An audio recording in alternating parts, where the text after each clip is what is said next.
Buenas tardes, el día de hoy estamos con la profesora Diana Angarita. Ella es fisioterapeuta de la Universidad Nacional de Colombia, actualmente docente de la Universidad de La Sabana y magíster en discapacidad e inclusión social de la Universidad Nacional de Colombia. Entonces vamos a hablar un poco acerca del tema de discapacidad e educación inclusiva. Profesora Diana, la primera pregunta que tenemos es ¿por qué cree usted que aún se siguen excluyendo personas en situación de discapacidad en las aulas de clase? Pues la exclusión social no es exclusiva de las aulas de clase.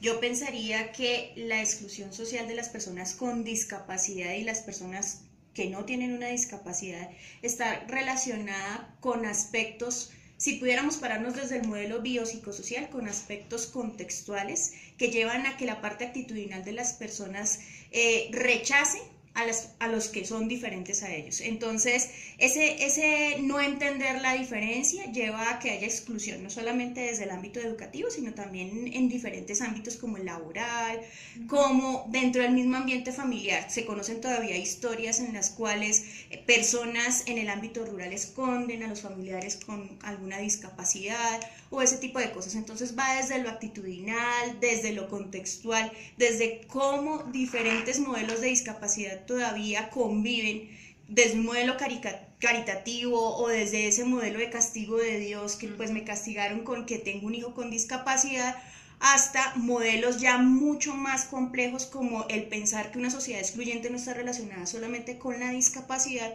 sino que está relacionada también con que somos sociedades excluyentes. Existen tesis de maestría de discapacidad e inclusión social en donde se ha hecho el ejercicio de declarar a Colombia como una sociedad excluyente, en el sentido que no hay equiparación de oportunidades para las personas en general, pero una persona que tenga una deficiencia desde el punto de vista de función o de estructura tiene mayor riesgo a sufrir esa exclusión.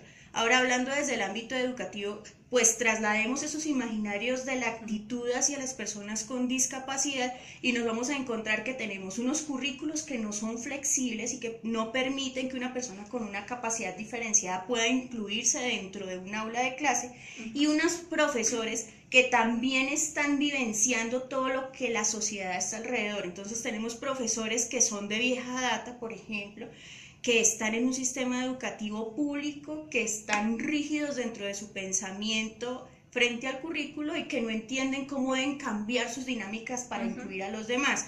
Y pues lo más fácil es decir, este niño es hiperactivo, porque empecemos de base con eso. O sea, no únicamente debe haber discapacidades diagnosticadas, no deben haber unas discapacidades diagnosticadas, sino comportamientos diferentes. Entonces, si hay un comportamiento diferenciado, lo más fácil es diagnosticarlo y decir que no puedo con ese niño y que debe estar en un aula que no sea regular.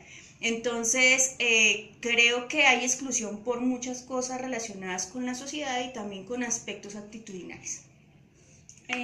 ¿Tú cómo crees que debería cambiar la educación para adaptarse a cada niño? Pues de base, frente a lo que yo te argumentaba inicialmente, creo que no debe haber únicamente cambios desde el sistema educativo, que de pronto ese sea el error. Uno debería tener cambios internos, ¿sí? Sí. O sea, pienso que uno debe cambiar su visión frente al otro. Yo debo ver al otro no como el otro distinto a mí, sino el otro que es mi par por ser humano. Y cambios a nivel de la sociedad. Insisto, si estamos encontrando diferentes documentos que dicen que de base los países en vías de desarrollo son excluyentes, pues tendríamos que mirar cómo esas sociedades se vuelven más incluyentes, y eso se traduciría en los ámbitos específicos. O sea, si yo tengo una sociedad en general incluyente, pues eso se traduce a un sistema educativo incluyente. Entonces, no, aunque es importante pensarse en los sectores, pensarse en el sector educativo, debemos pensarnos como sociedad qué es lo que hace que no nos permite incluir a los demás. Y como docente, ¿tú cómo crees que o cuáles retos son los que deberían plantearse cada profesional de educación para promover una educación inclusiva? Lo primero es la sensibilización. Yo debo ser sensible ante la diferencia del otro, sí, pero debemos cambiar ese término de sensibilidad no únicamente frente a la discapacidad, Existe y se denomina una corriente específica como el dilema de la diferencia. Es que tú y yo no somos iguales de base, ¿sí? Entonces no puedo hacer unos currículos que me lleven a que todos aprendan igual. Entonces creo que sensibilizarme entre la diferencia del otro ya cambia ciertos paradigmas. Pero también debe pensarse en currículos flexibles, pero no en los términos de la flexibilidad de, entonces, pues si no veo esto, pues veo artes. No, es como yo, por ejemplo, puedo darle la oportunidad a otro de aprender matemáticas de otra manera que no sea siendo sentado en el pupitre mirando para el frente.